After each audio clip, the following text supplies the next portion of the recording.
Before diving into this incredible story, consider subscribing to the channel and hitting the bell. Every story here has something to say, and you won't want to miss a single one.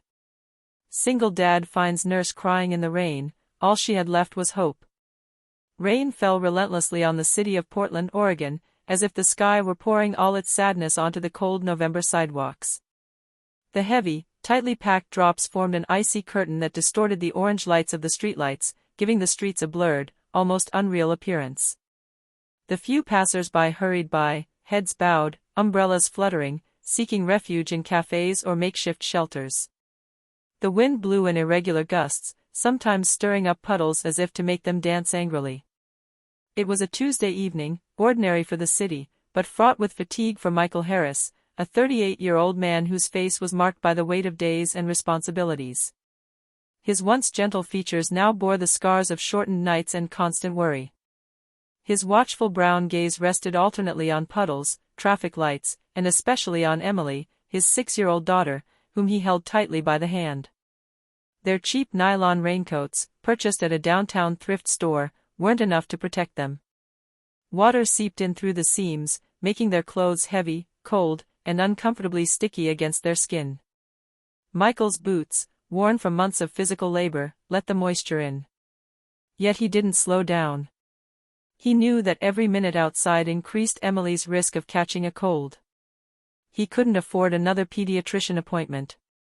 Since the death of his wife, Laura, 2 years earlier, from a fulminating cancer, Michael had known nothing but days of struggle.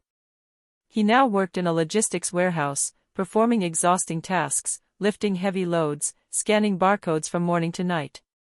He didn't like to complain about it, but he lived each day like a silent war. His only goal was clear: to offer Emily a semblance of stability, gentleness, and normalcy. Emily, despite the rain and the fatigue visible on her little face, walked without complaint. Her pink boots splashed in the puddles, her schoolbag flapped gently against her back. She observed the world with that luminous curiosity so characteristic of children, as if even the rain could hide a secret waiting to be discovered. And it was she who suddenly stopped, tugging lightly on her father's hand. "Dad, look. The lady over there, she's crying." Emily's voice was soft, concerned. She pointed to a dark corner of the street, near a deserted bus stop, half covered by a rusty metal shed. Michael turned his head, his attention immediately captured. There, beneath the flashing neon of a billboard, a woman in a nurse's scrubs sat huddled on the sodden sidewalk. She looked tiny, as if the world had shrunk her under the weight of pain. Her soaking brown hair clung to her pale face. Her badge was almost slipping off her chest. She was clutching her knees, her hands trembling slightly, her fingers clenched, as if she were fighting not to break completely. All around her was silent, except for the rain, which fell with an almost aggressive regularity. The drops hit the plastic of the bench, the metal of the shelter, the puddles on the sidewalk, in a stifling rhythm. It was as if the whole world had paused, suspended around this woman's pain. Michael felt a pang in his chest. There was something profoundly unfair about seeing someone so alone, so vulnerable, at such a time. He hesitated for a second. It wasn't his business, perhaps. He had Emily with him. But something inside him, perhaps Laura's memory, or perhaps simply his innermost nature, pushed him forward. Emily, still motionless, watched the scene with the silent intuition of a child. She didn't yet understand the full gravity of what she was seeing, but she knew that this woman was not well. And in her clear eyes, there was a silent question: "Are we going to help him, Dad?" Michael squeezed Emily's small hand a little tighter, feeling the child's fragility and trust beneath his fingers. His heart pounded, a mixture of hesitation, compassion, and an almost instinctive urgency. The broken figure before him, soaked by the icy rain, seemed to carry the weight of the world on its shoulders. He took a deep breath, trying to banish the fear of disturbing, of doing wrong, of crossing some invisible boundary. Then, with a short breath, the damp breath of autumn, and a look at once tender and determined, Michael stepped forward. He held Emily against him to protect her from the rain, then, in a soft, almost hesitant voice, he called. "Madam? Are you all right?" The woman slowly raised her head, her tired eyes finally meeting Michael's. They were red, swollen with tears, as if every drop of water that fell from the sky mingled with those that had flowed from her eyes. Her lips trembled, her jaw clenched as if to contain an immense but invisible pain. "I'm sorry. I didn't want anyone to see me like this," she whispered, her voice breaking, almost inaudible over the tumult of the rain. Without thinking, Michael knelt beside her, ignoring the water soaking his pants and trickling down his legs. He wanted to be at her eye level, not tower over her, not rush her. "I don't want to bother you, but you look like you're carrying something too heavy." "Are you hurt?" he asked gently. She shook her head slowly, her shoulders shaking, as if an invisible weight was pressing down on her entire being. "My name is Rachel Morgan," she said finally, her voice firmer, though still fragile. "I'm a pediatric nurse. And today, I lost a child. A 5-year-old boy I'd been caring for weeks. I thought I could save him. But, he's gone. And I can't breathe." Michael felt a cold chill run through him. What he had initially thought was a simple woman in distress was in reality a warrior exhausted by the struggle against life's injustice. A broken, aching soul, carrying within her the weight of so many dashed hopes. Without a word, Emily, who had been watching the scene with wide, innocent eyes, took a step forward. With a spontaneous gesture, she lifted her small pink umbrella, an umbrella she had received for her birthday, and gently placed it over Rachel's head. This simple act, charged with pure and disarming tenderness, broke the invisible barrier surrounding Rachel. She burst into tears, deep, long sobs that seemed to want to release all the accumulated pain. Her shoulders trembled with release.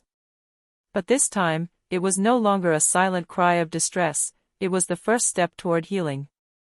Michael placed a comforting hand on her shoulder, while Emily shyly slipped her hand into Rachel's. Their 3 lives, each marked by pain and loneliness, were suddenly linked under this cold rain, on this night where hope seemed to be reborn with a simple gesture.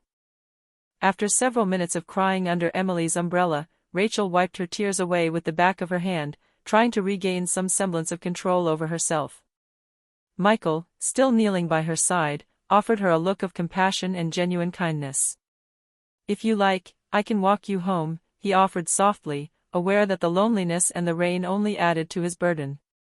Rachel shook her head, pride and fatigue mingling in her eyes. She opened her mouth, ready to refuse, then closed it. The silence stretched on, heavy, until the rain, more insistent, seemed to fall with even more force, as if to convince her instead. "Very well," she finally murmured, her fragile voice betraying a rare vulnerability. Michael stood slowly, reaching out to help her up. Emily, still silent, stepped between them, holding the umbrella firmly above their soaked heads. Together, they walked away, into the damp night. The city seemed to stand still around them, the sound of the rain punctuating each of their steps. They walked in silence, a silence laden with unspoken words, with suppressed emotions. Sometimes Michael's gaze met Rachel's, and he saw pain there, but also a glimmer of hope, fragile but present. Emily, for her part, seemed carried by a new energy, as if she felt that this meeting could change something, even if she didn't yet understand everything. Arriving in front of a modest building, with red bricks and steamy windows, Rachel turned towards them. Her voice trembling, she whispered, "Thank you. Thank you for not leaving me alone." Michael smiled, despite the fatigue that strained his features. "Sometimes all you need is an umbrella and a little listening," he replied. Then he looked at Emily, who was giving him a shy, but sincere smile. 3 days later, Michael searched Emily's backpack for a tissue. Amidst the notebooks and pencils, he found a small, neatly folded envelope. Curious, he opened it to discover a handwritten note in delicate, thin script. "Thank you for seeing me. Thank you for not walking by. Rachel." The message warmed his heart. He found himself thinking that sometimes the most unexpected encounters could leave a deep imprint. Without wasting any time, he picked up his phone and dialed Rachel's number. The ringing rang for a long time, then, with a hesitant voice, she answered.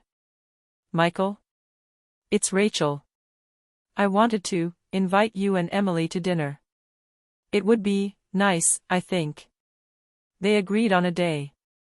That evening, Michael and Emily crossed the threshold of Rachel's small apartment, a modest but welcoming room, decorated with colorful drawings that Emily had already left on the wall and a fridge covered with childlike magnets. On the table, a plate of carefully heated frozen lasagna. Nothing fancy, but enough to establish that first connection.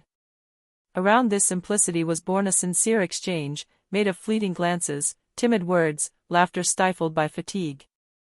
This dinner was not just a meal, it was the beginning of a shared story, of a common strength born of pain, solitude, and above all, of reborn hope. The weeks ticked by slowly, like the leaves falling silently in the dawning autumn. Each day, Michael and Rachel got to know each other a little better, sharing simple moments, sometimes shy, but always sincere. Rachel, initially cautious and reserved, gradually let her walls fall. The shell forged by years of professional and personal struggles began to crack before the gentleness Michael offered her. Michael, naturally modest and accustomed to keeping his emotions under wraps, found himself eagerly awaiting those moments when they could finally talk without a mask.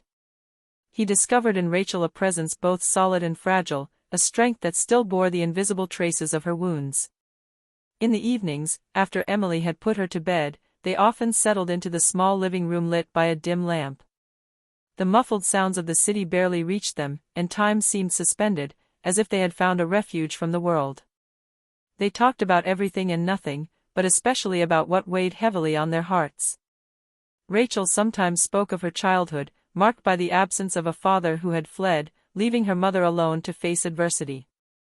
She recounted with modesty her long nights crying in the silence of her room, and how the lack of paternal love had created a void in her that she had tried to fill by caring for others.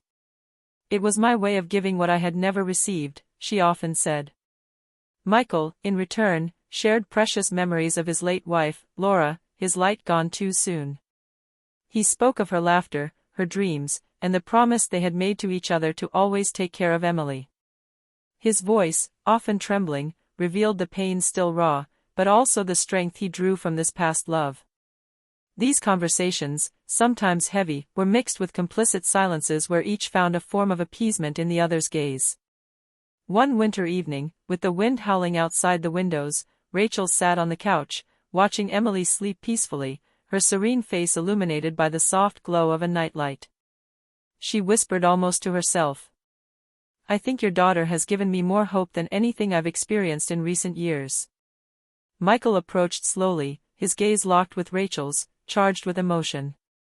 His voice, low and trembling, broke the silence.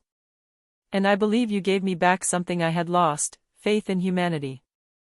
They remained like that, side by side, united in this silent recognition. Two wounded souls who, together, had found the strength to hope, to still believe in the light at the end of the tunnel. A year passes.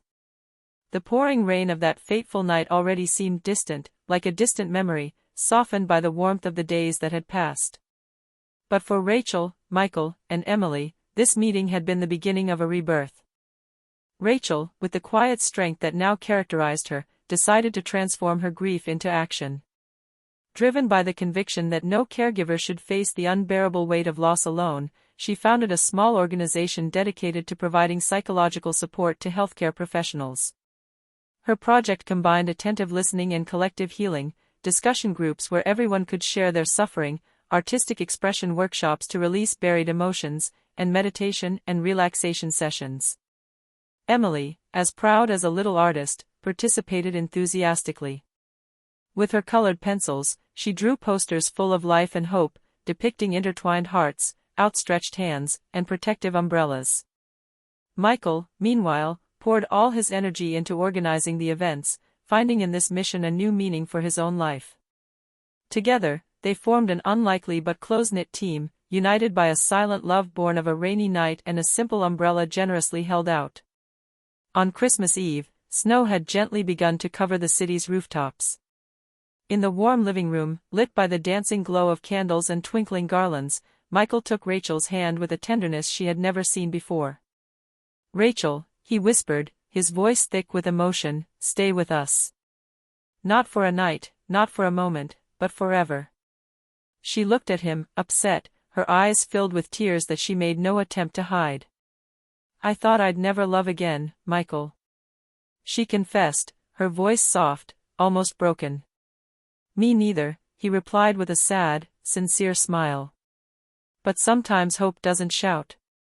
It whispers, and it takes the form of a little girl holding out an umbrella. They kissed then, under the snowflakes that fell silently, promising to build together a future made of trust and love. Years later, Emily, now a young woman, opened her diary. She wrote these simple but wise words. I didn't understand why that woman was crying in the rain. But my heart knew she didn't need words. Just someone to stay. That day, I learned that sometimes a small gesture can mend a great pain. And that two broken souls can mend their ways together. This testimony was more than a memory, it was a legacy of love, compassion, and above all, hope.